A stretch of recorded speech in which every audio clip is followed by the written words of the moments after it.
تحریک منہاج القرآن علی پور کے زیر اہتمام ولادت رسول صلی اللہ علیہ وآلہ وسلم کے مقدس مہینہ ربیع الاول کی آمد پر مسجد بہادر خان سے قاری زاہد حسین اویسی کی سربراہی میں جلوس نکالا گیا۔ جلوس میں نعت خواں اور عاشقان رسول صلی اللہ علیہ وآلہ وسلم نے کثیر تعداد میں شرکت کی۔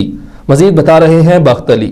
علی پور میں استقبال میلاد النبی صلی اللہ علیہ وآلہ وسلم کا جلوس تحریک منہاج القرآن علی پور کے زیر اہتمام مسجد بہادر خان سے نکالا گیا، جس میں قاری زاہد اویسی، مولانا عبدالقدوس دورانی نے خصوصی طور پر شرکت کی۔ اس کے علاوہ جلوس میں نعت خواں حضرات اور عاشقان مصطفیٰ صلی اللہ علیہ وآلہ وسلم کی کثیر تعداد میں شرکت کی گئی۔ اس موقع پر قاری زاہد اویسی اور مولانا عبدالقدوس دورانی نے جلوس سے خطاب کرتے ہوئے کہا کہ ربیع الاول ہمارے پیارے نبی صلی اللہ علیہ وآلہ وسلم کی آمد کا مہینہ ہے، اور اس مہینے میں ہمارے پیارے نبی حضرت محمد صلی اللہ علیہ وآلہ وسلم کی دنیا میں آمد ہوئی، اور ان کی آمد سے ہی دنیا میں علم و نور کی روشنی ہوئی۔ ہمارے پیارے نبی صلی اللہ علیہ وآلہ وسلم کی زندگی ہمارے لیے مشعل راہ ہے۔ آپ صلی اللہ علیہ وآلہ وسلم کی زندگی اور سنت پر عمل کر کے ہم خود کو بہترین انسان بنا سکتے ہیں۔ اس موقع پر مزید ان کا کہنا تھا کہ نبی پاک صلی اللہ علیہ وآلہ وسلم کی آمد کا جشن منانا ہم سب مسلمانوں پر فرض ہے۔ مزید اس موقع پر نعت خواں حضرات نے نعتیں پڑھ کر